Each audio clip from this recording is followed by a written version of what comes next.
Welcome to the WACO Experience, an American story. We, the people. With your host, D. Scott Smith. In order to form a more perfect union.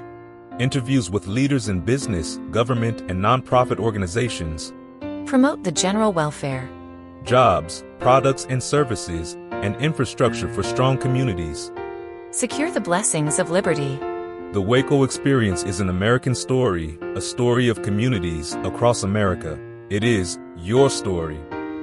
Last year alone, there were 5 Grammy Award winners, not nominees, but winners, that all had a presence at Texas Music Cafe. Today on the WACO Experience, an American story, I speak with Chris Ermoian, executive producer at the Texas Music Cafe. He is a wealth of knowledge, and this is part 1 of our 2-part conversation. Back in 1997, he founded the Texas Music Cafe in a building at 3004 Franklin Avenue here in Waco, Texas. Since TCM, as Chris refers to Texas Music Cafe, since TCM was started nearly 30 years ago on Franklin, it has occupied a number of locations and is now recently returned to the original building. The impact of TCM is undeniable. It was even the first nationally syndicated television series to come out of Waco, entering over 90 million homes each week. TCM records every event and has an archive of over 10,000 hours of music recorded here in Texas with such artists as Peter, Paul, and Mary, Samantha Fish, and Willie Nelson. You can learn more about this important Texas cultural resource on their website, texasmusiccafe.org. There you can learn about upcoming events and shows, find opportunities to be involved as a part of the team, or become a supporter as an individual or business. You're going to enjoy the stories Chris has to share about the Texas Music Cafe. He will tell you it's not just about the music. It's about storytelling at the most fundamental level, connecting person to person. Enjoy part 1 and come back for part 2. I'm your host, D. Scott Smith. Each week I bring you stories from leaders in business, government, and nonprofit organizations. You can learn more about this program, our sponsors, and the podcast version of this show by going to our website, thewacoexperience.com. This program is made possible by sponsors. Quality Cabinets. Your home is an extension of your personality. Smooth, clean, and elegant. Quality Cabinets is the perfect choice for the modern aesthetic. Visit the Design Center at 720 New Dallas Highway in Waco. Quality Cabinets are available for delivery when you are ready. Call 254-744-0938 and visit the website, qualitycabinetstx.com. PresentGifting.com. Imagine never forgetting an event for those important people in your lives. Because relationships are important and moments matter. Present Gifting is a free service to send you gentle reminders of birthdays, anniversaries, holidays, and more. Register today at PresentGifting.com. Heart of Texas TV Indoor Billboards. My friend JB James Battle, former helicopter pilot for the U.S. Army, and his team at Hot TV amplify your brand where it matters most. Be seen where your customers eat, work, shop, and play. Learn more on the web at hotdigitaltv.com. Military Creator Con, April 16th to 18th in Arlington. Military Creator Con is a movement that unites military-created visionaries across art, media, and entrepreneurship. A multi-day forum where service members, veterans, families, and supporters discover new tools, share expertise, and celebrate their collective creativity. Register now at militarycreatorcon.com and use code SCOTT10 to receive a discount. Christian Family Law Solutions is a Christian-based, solutions-focused mediation provider. They help their clients avoid costly litigation and remain focused on the most important priorities in their lives, creating paths for peaceful resolution, not brokenness. Call 254-777-5171 or on the web, 1c6.law. D. Scott here at the Texas Music Cafe, and this is actually the first episode of a 2-part series with Chris Ermoian. I'm excited because I love music.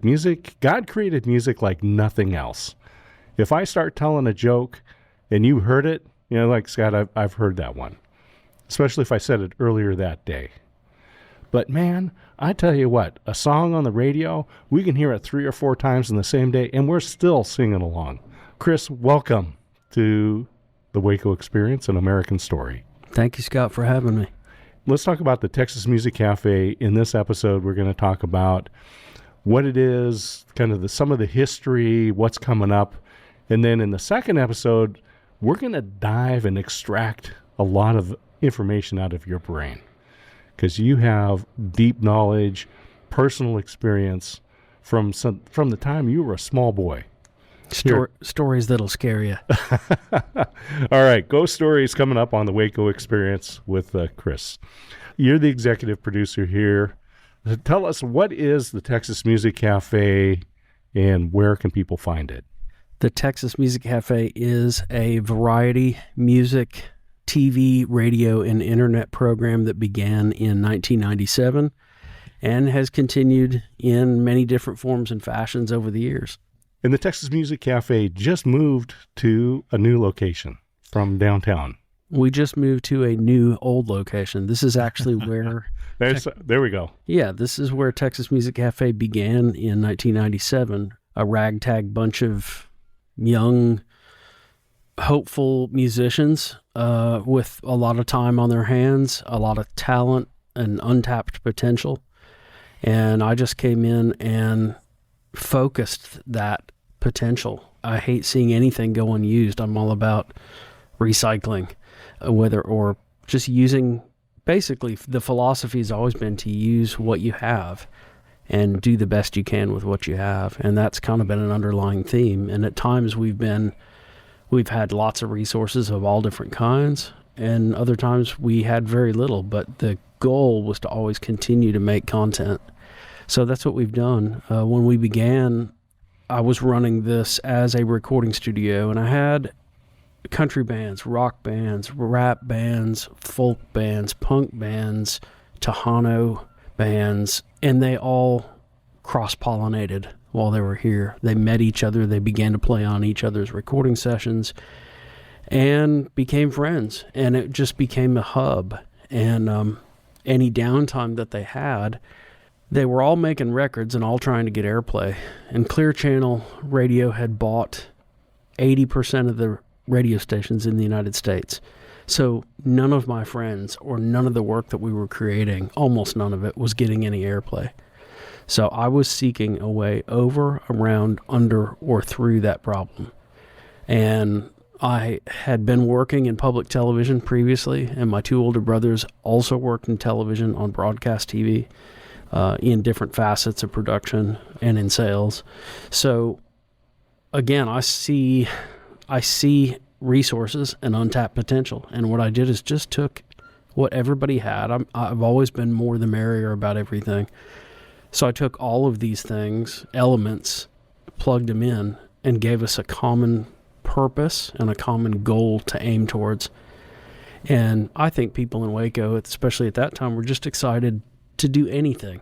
And there was so little going on back then that it seemed like we were on the front page of the paper every week for years, because there just wasn't a lot going on in 1997. You know, the internet didn't exist as a delivery method for music or video back then. So it was a very limited service at the time.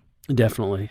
Even the demos that we received from musicians that wanted to play came in the form of an envelope with a paper press kit and a photo, a 8x10 glossy, and usually a CD or a cassette tape, to the tune of, at one point, 900 CDs a month. Oh my gosh. We had a shopping cart up front, and that HEB willingly gave to us, and it would be overflowing by the end of the month, and we would just hand it out to all the crew members to listen to and sort through those to find the pearls. So Texas Music Cafe is here on Franklin. What's the street number? 3004 Franklin Avenue. 3004 Franklin. And the website is texasmusiccafe.org. Correct. And you made the transition from a for-profit to a nonprofit fairly recently. We did. That happened last year, about a year ago. And I like to tell people that I had an entertainment attorney who was from Waco but spent 20 years in Los Angeles representing some of the biggest names in Hollywood, and she came back to Waco. And I was lucky enough to have somebody make the introduction to set up this business model in 1997.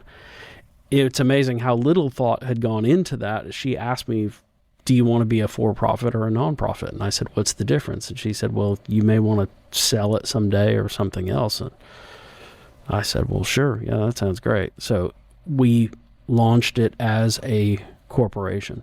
It quickly became evident that really we should have been a nonprofit. It operates, it looks, walks, and talks like a nonprofit, and it always has. I personally do not take a salary from it. I would rather see everything that we make go back into it. I would rather hire one more potential hopeful or pay rent or buy some new piece of equipment that's needed to do what we do. And what do you say the mission of Texas Music Cafe is? So the mission is really threefold. Well, it's changed really. It started out as to boldly go where commercial radio and television fear to tread, seeking out and exploring undiscovered new acts of all styles, and increasing or expanding the musical horizons of listeners and viewers. It, over the years, has changed now. As a nonprofit, officially, we now have 3 tenets, and those tenets are, number one is education, which I never set out originally to do, but the byproduct of 29 years of doing this is that we have turned out, last year alone, there were 5 Grammy Award winners, not nominees, but winners, that all had a presence at Texas Music Cafe, either as performers, workers, or production people of some kind. And so we figured out real quick this was a pretty decent place to go to school. That's an impressive number. It is, for such a small town and for so many people. It's we're obviously proud of that, but that's it's not a goal we set out. It just happened. And so education is one of the 3 big tenets. The second one, which really was kind of the first one, which was exposure for musicians, basically to support musicians, to provide a gig, a paid gig, to provide opportunities for not just the musicians, but artists of all types. Technicians, lighting people, sound people, makeup artists, set designers, photographers, videographers, editors.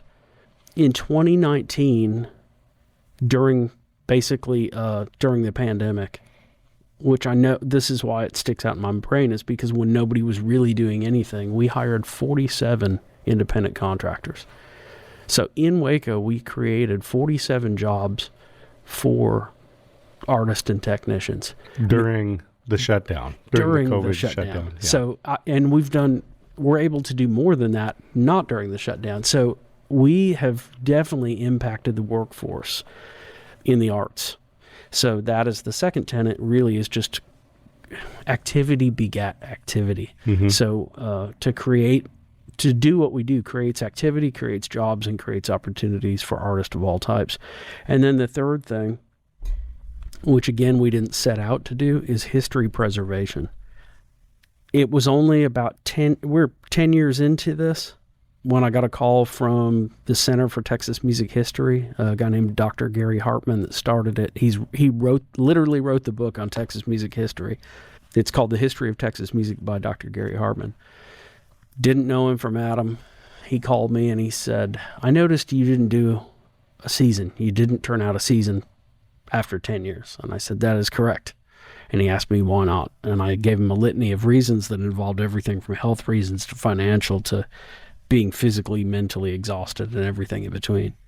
And he said, well, I think what you're doing is really, really important. And I think you need to continue doing it. And I said, buddy, I'm glad you think so. And I appreciate your concern, but I said, I don't know you from Adam. And if it's so important to you, then you can help us pay for the next season. Because at the root, probably financial was the biggest root of it. He said, sure, that sounds great. Let's do that. And so the Center for Texas Music History basically funded our 10th season. Part of that agreement was that we include more history in it, and that we intentionally address the historic side of music in Texas, and that we shoot it at the historic Cheatham Street Warehouse, which is nothing more than a metal building on the side of a railroad track in San Marcos. But it, too, like this facility, is hallowed ground musically.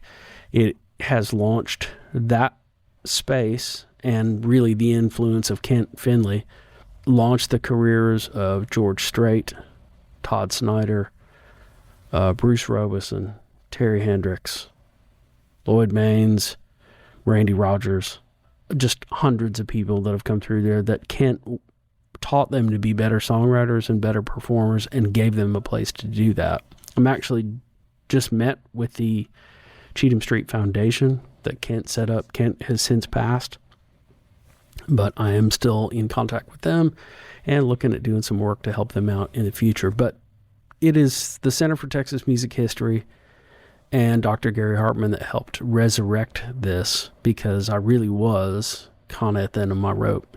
And he reinvigorated in me the importance of the work that we've been doing. And we did. We went on to do that season, ended up being our best season ever. We recorded Willie Nelson. We recorded Marsha Ball. We recorded Barbara Lynn, who's had her songs. She was big in the 50s, and her songs have been recorded by the Rolling Stones.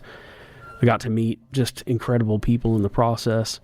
So I thank Gary Hartman for inviting us to be a part of music history. And that has since become, as we realized, one of the most important tenets to what we do. Remind everyone that on the WACO Experience, an American Story today, we've got Chris Ermoian. He is the executive producer and fountain of knowledge here at the Texas Music Cafe. It is on Franklin Avenue, and you can find it at texasmusiccafe.org with a full schedule of events that are coming up. Let's talk about some of the events that you do, because the Texas Music Cafe isn't a bar. It isn't Art Performing Center. Thank you for pointing that out. It is a music cafe. It is I like to refer to it as a listening room and a TV studio and a museum. It's really all three. It is a really important distinction. Most places that people experience music are full of distraction, so that the song, which is really the basis of the entire music business, it all boils down to the song. Until you have a song to record, no one has a job. Recording engineers, producers, guitarists, nobody. But that gets lost in translation when you've got the Cowboys game playing behind your head, and when you've got clanking plates and a guy trying to pick up a girl and conversations happening and laughter and all these things. Those are all good things, but they do get in the way of transmission of that song.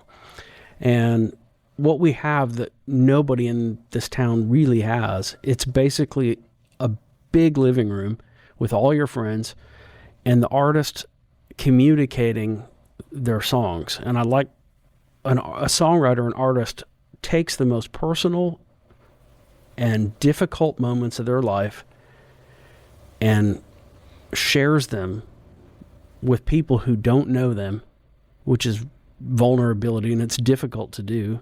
I've done it. I've been on that side of it. It's like ripping your chest open and showing everybody your heart.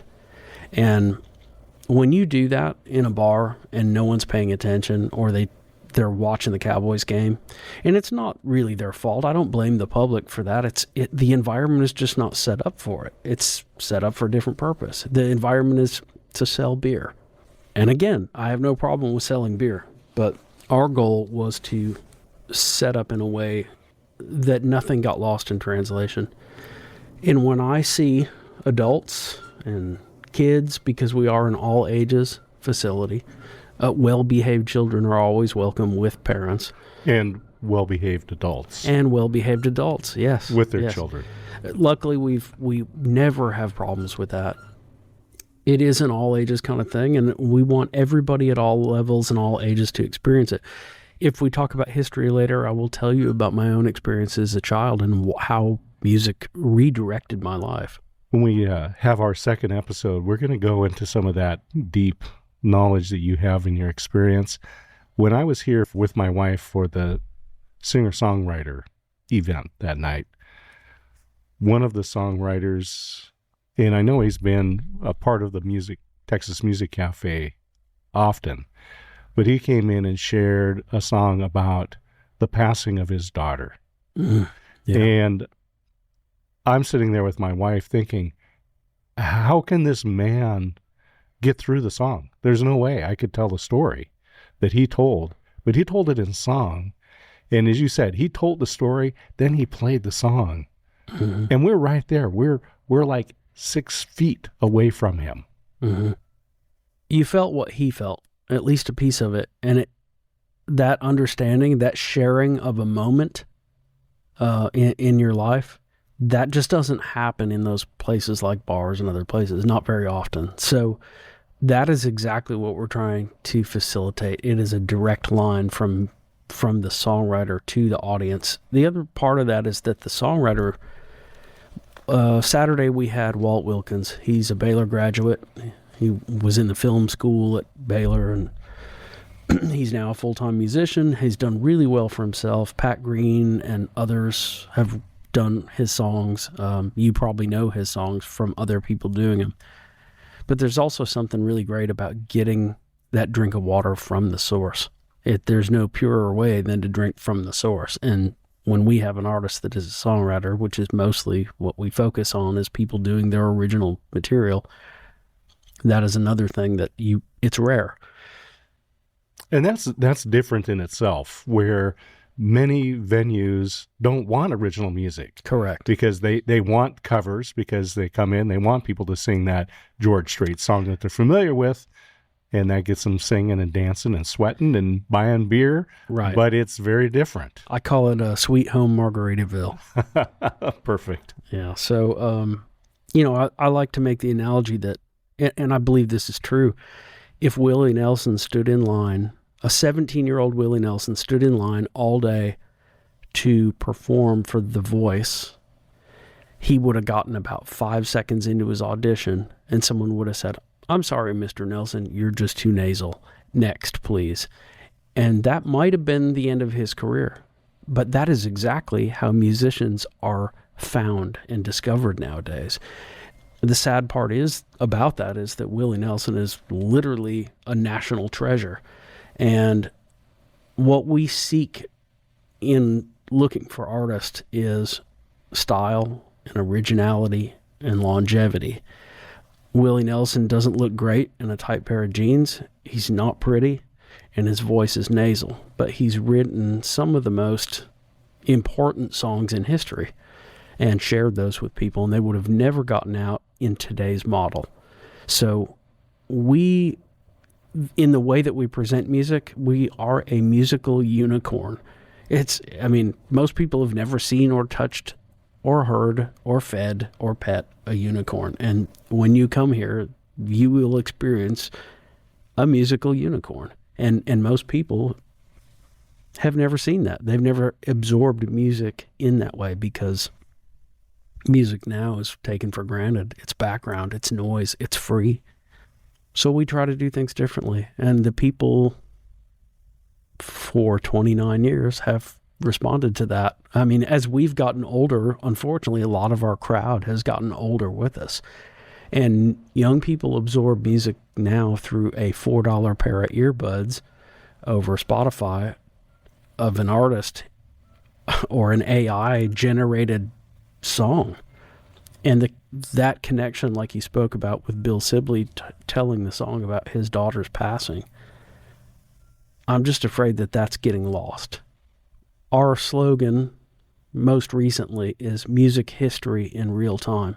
Mm-hmm. And we are creating, every time we make a recording, which is every time we open the doors, we are creating music history in real time. And all that goes into our archive, which is now somewhere above 10,000 hours of musical recordings.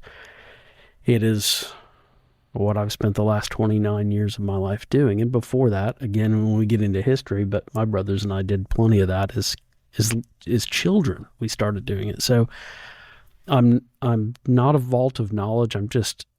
I'm only good at a few things, and this happens to be one of them. So we got a picture of the Texas Music Cafe, texasmusiccafe.org, a different venue, original songs, touching people's heart, connecting people to the artists. Tell me about, as we wind down, tell me about what's coming up here in 2026. What kind of events, What kind of things do you have that you want people to not miss? Get online, get some tickets, come on down. Well, every show that we do is absolutely unique and unlike the show before it. This last week, we did shows Thursday, Friday, and Saturday. Thursday was a songwriter night, which was a showcase of 20 artists from all over the state. Men, women, children, people, females, men, just people of all different ages and ranges and backgrounds and ethnicities sharing their music. 2 songs each. It's like flipping through the radio dial. And if you don't like it, you'll be on to something completely different in 2 songs. And people love it. And that show is donation-based. It's free to get in. Friday night, we try to do a local or regional band, and we try to feature somebody that often plays their own tunes. Sometimes it will be a national touring act that comes through. Saturday tends to be usually when we pull our bigger name artists that are often national touring acts. We had, we've had all kinds of people. We had Samantha Fish last year. She was about 6 months after she played our show for $30 a ticket. She was opening for the Rolling Stones at $250 a ticket, and no less than 5,000 people in an auditorium. But here, in an audience of 65, 70 people, everyone in the crowd got to meet her, got to hang out with her. Those that didn't and couldn't get a ticket, who drove all the way from New Orleans or Corpus to see her, stood and looked through the glass. And she said, "What's up with those people looking inside?" And I said, "Well, there were no tickets left." So she got up, picked up a yellow pad of paper, walked outside, wrote down all of their names, and invited them to be on her guest list the following night in Dallas if they were willing to stay another night. You don't experience that type of thing in many places. So, yeah, I feel really fortunate, really blessed to still be doing what we started 29 years ago. A lot of people, 1,000 people over the last 29 years have given of themselves, given of their time, given of their talents. And I mean, I'm just honored by all of that. And my tenure here is coming to a close, I think.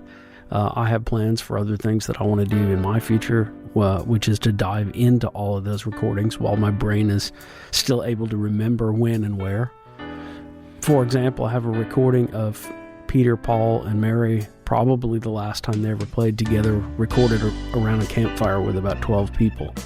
And it's only been heard once, and that was by me the night that I recorded it, and then once when I stumbled upon it a few weeks ago. And I'd like to dive into that, as well as the other recordings that I've made, and just see what all's in there and release it.